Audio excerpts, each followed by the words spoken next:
Hi everyone, welcome to a new video. Welcome back, welcome if you're new. I'm Charlene, also known as Wonky Willems. Today we are going to finish the second half of my sketchbook flip. This is the Wonky Drawing Club Volume 2. If you didn't see the first half of the flip of this, I will put the link in the description box. Also, if you didn't see the last one, I am using a dollar store sketchbook. I'm absolutely obsessed with these. So without further ado, let's jump into the second half of our flip. This is where we left off with this page. So moving on here, I am just getting out some ideas for that Neocolor sketchbook that I've been working in and some different layouts that I could do. I really do kind of like making lists and prompts to kind of refer back to, and it kind of just helps me really do a play on the same prompt multiple ways, multiple times. I don't know why, but my brain just works better like that. Also, here is a lot of writing. This is about how I could quickly improve my gouache skills. ChatGPT is my best friend and helped me kind of come up with a step-by-step on how to do that. So that's what this is. Some of these, I don't know if you'll be able to see.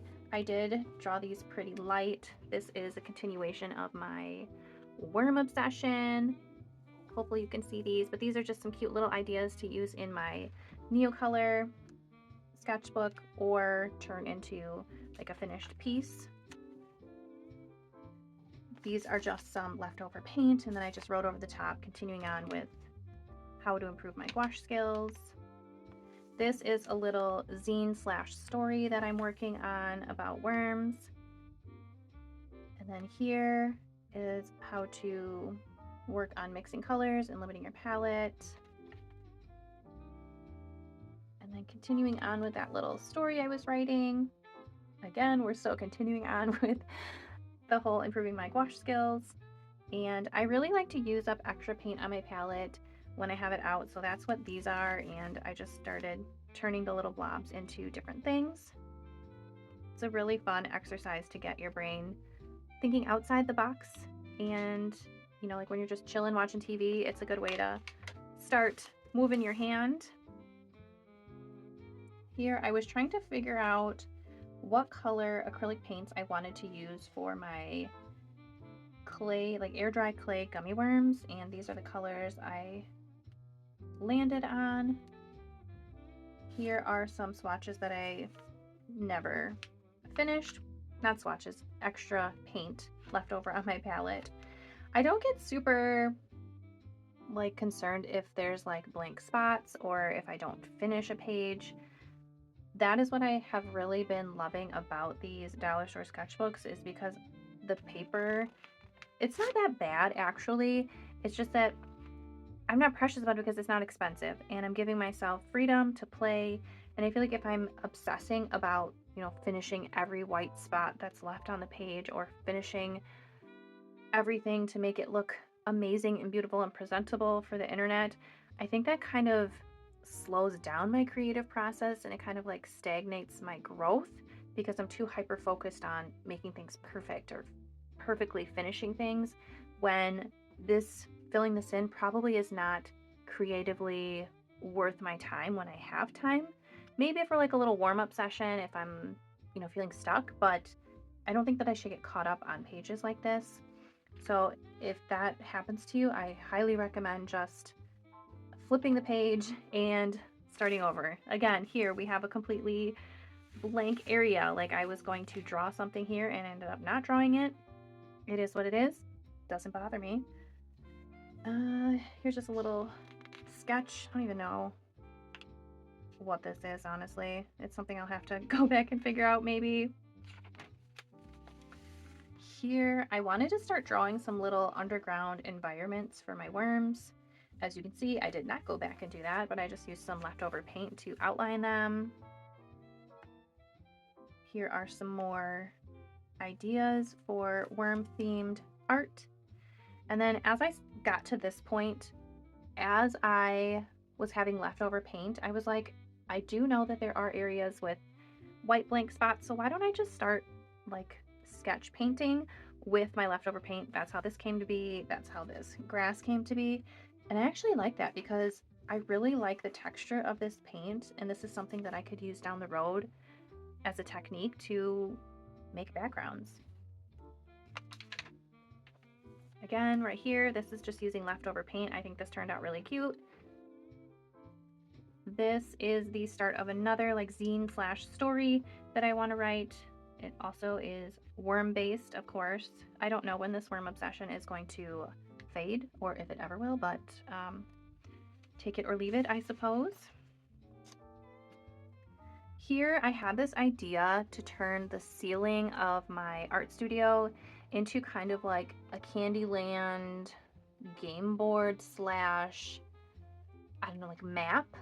And this was kind of my idea to do this, and I'm going to use cardboard and acrylic paint, and these were some ideas that I could include like in the spaces of like the open parts of the game board or map. And then this is part of a Skillshare class by Nina Rykoff. It's called Face Shapes.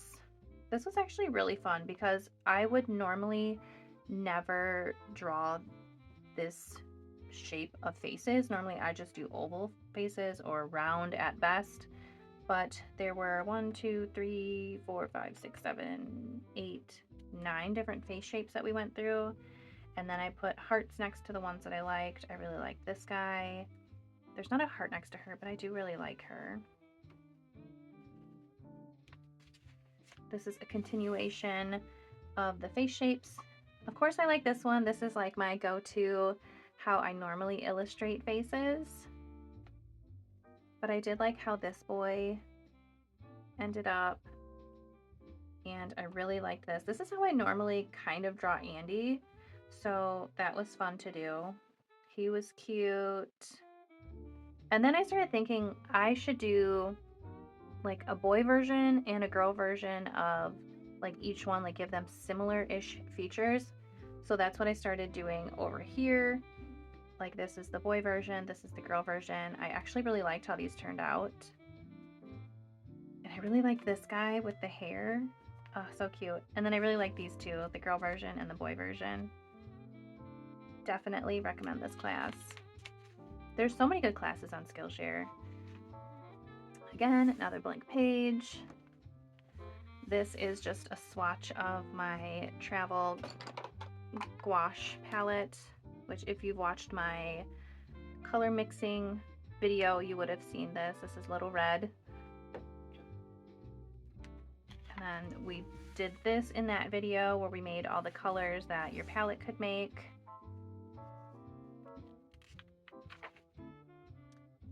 And then here, I was just brainstorming ideas of things that I could put in an online shop when I start it. And this is very similar to this activity. This I used Tombow markers as my base. And this one I use leftover paint as my base, and I just painted little blobs, and then I went back and used Posca marker and color pencil to turn them into cute little cuties. I really like this one. I think this is a fun way to like really play with different textures. And then this was a class I started on Skillshare with Terry Runyon. It's called Simple Animals with Simple Stories. And I finished the class, but I didn't finish the activities. She kind of just goes through how to create stories with characters and like emotion and stuff like that. And then we had to like simply draw some animals. This is more like in her style, the way she was showing us. And then we kind of went over different facial expressions.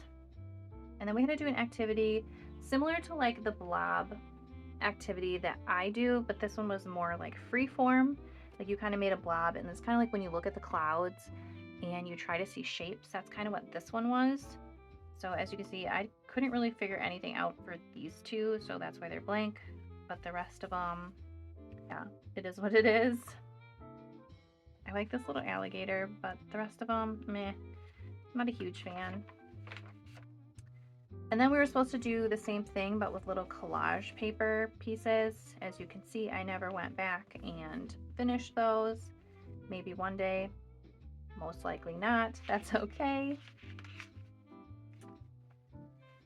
And then I knew that I was getting close to the end of this sketchbook, and as you guys know, I create these hand-drawn stickers for my covers. So I was like, I better start brainstorming for what I want my stickers to look like for the next sketchbook. So that's what I started doing here. And then this kind of like sparked a whole new series for me. Like I drew these little flowers with my like selfie character peeking over, and then I was really inspired by like the worm and then the flowers. So you will see in the upcoming pages where I start actually sketching out some final pieces. And then this is kind of exactly what we did with the gouache, like to figure out what colors you can make, but this is with my Liquitex acrylic inks. I absolutely love these inks. I use these as the underpainting for my gouache and acrylic painting. These are really cute. I'm not sure if you can see them because they're in pink, but these are like little mosaic worms. I do want to come back and make these more like finished pieces.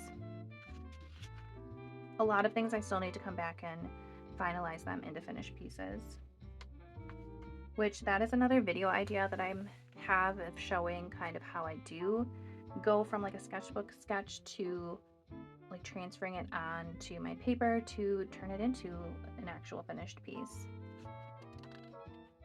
Here's more ideas for merch for a store. And then here is where I'm just being loose and free with those flower ideas and worms. I was just exploring my thoughts. This one right here actually turned into a final artwork. I posted that on my Instagram. I'm actually going to grab it. I will show you guys what this little sketch turned into. I'll be right back. Okay, so this little sketch actually turned into this. I am so in love with this piece. I absolutely love how this turned out. This is actually the start of my professional illustration portfolio. I also used this piece to enter a painting contest on Jerry Artarama's website. I sadly did not win.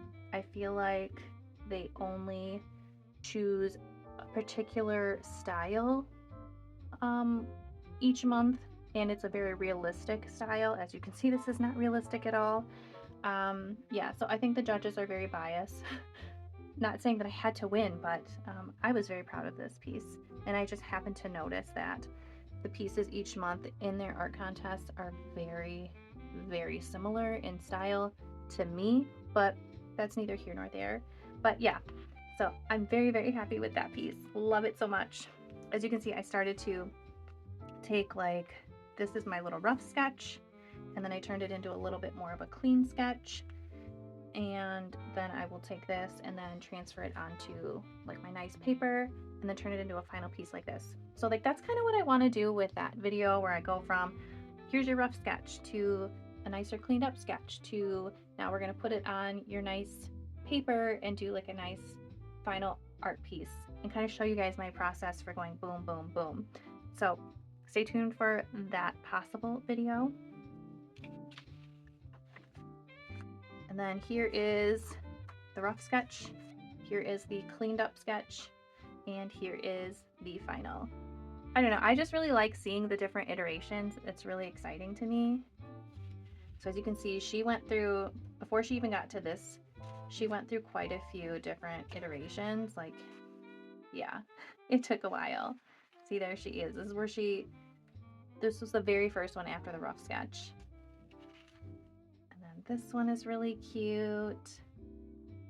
If they're on these papers in like a more cleaned up sketch, that means that I eventually want to do them in a finished piece. These are ones that I'm slowly working on turning into finished pieces. I'm slowly cleaning up my sketches, but they're just living in here for now, where they can keep their rough sketch version company. Here's a cute little girl with the Chi-Chis, Callie and Mozzie, and then I did one of Andy and the kitties. I definitely want to turn these into finished pieces also. And I'm really trying to figure out how to draw cute bugs. I don't really know yet. I have one little series in an old sketchbook of bed bugs, and I think they're really cute, but I want to learn how to do other bugs really cute. Then I had this idea to add tattoos to my little characters, and I was like, well, if I were to put like tattoos everywhere all over my characters, what would those tattoos look like? So I just kind of brain dumped what all those would look like. And then here I was driving to work, and every day when I go to work, I pass a cemetery. I find it oddly ironic that the hospital that I work at butts right up to the back of a cemetery. If you think about it in a morbid way, it's like, do you go to this hospital and if shit hits the fan, do you end up in that graveyard? Like, I don't know. Anyways, that's where my brain goes. But I was looking at all of the headstones, and I was thinking about like all the people that are there, and like all of the dreams and goals and personalities that are just gone or like died with them.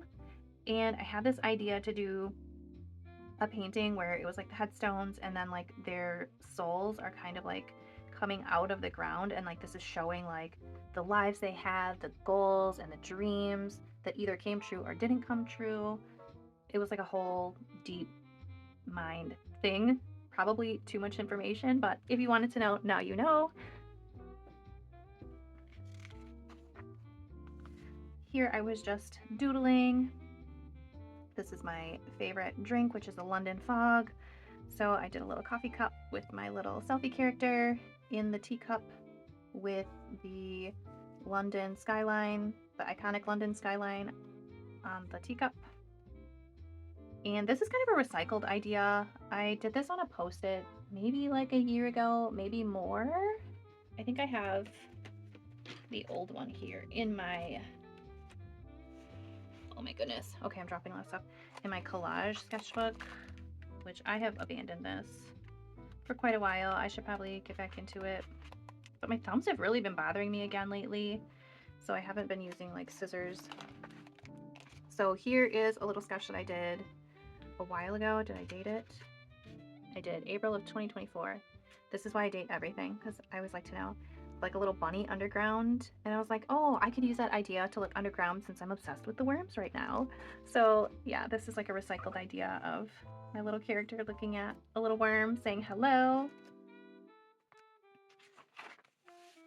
And then this is just kind of some more underground scenes. And then I found this new artist. Her name is Moesha Calloway, and I don't know how I stumbled upon it. I think it might have been Pinterest, but I've never really seen a lot of like worm art, and I came across her stuff on Pinterest, and she has tons of finished pieces that are of worms, but she also does slugs, and I actually bought her book because she wrote a whole book about slugs. I actually have it right here. I'm going to show you. It's called Slug Life by Moesha Calloway, and this is like one of my dreams. I've talked about this before on the channel, is to write and illustrate children's books. So I was like, I have to get her book because I feel like our style is very similar in some ways. Also with the subject matter, I was like, so similar. And then like, look, this is all like underground scenes. I'm like, oh my gosh, I got so excited. So I had to buy this book right away.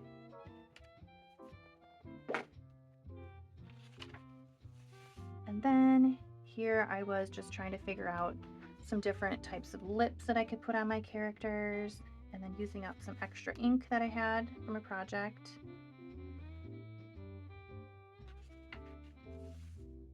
And then I was trying to figure out how to do a stapled zine, like in the order, like a book, because I was going to do a folded up zine of my Where Do Gummy Worms Come From, but I think I'm going to do a stapled one, so I was trying to figure that out. And then of course I got that Slug Life book, so I was like, oh, let me try to draw slugs like she does. So I was drawing some cute little slugs here. I definitely want to play with this more and find my style, because this just doesn't like feel like me when I drew them. So I need to work on that. And then here I'm just using up some extra paint, making little worms, all goofy. These ones are actually more like slugs because they got the little antennas. And then here I just had like a handful of my Turner acrylic gouaches, so I did like that color mixing thing again. And then here are just some little scribbles because I was testing out color pencils and colors that I could get from my gouache for this finished piece. So I was kind of just testing that on here. And then the very last page, this was from a Starbucks cup. I love bees, so I had to cut this out and save it because I thought it was so cute. I know the baristas probably hate having to write on everybody's cups again nowadays, but I personally love it. So that brings us to the end of volume 2 of the Wonky Drawing Club sketchbook. I hope you enjoyed this. I really enjoyed making all of this stuff, and I love going back and seeing where my brain was and where the ideas come from and having it give me new life and inspiration. If you don't have a regular messy sketchbook, I highly, highly recommend it. But until next time, I hope you have an amazing, beautiful, wonderful day. Goodbye.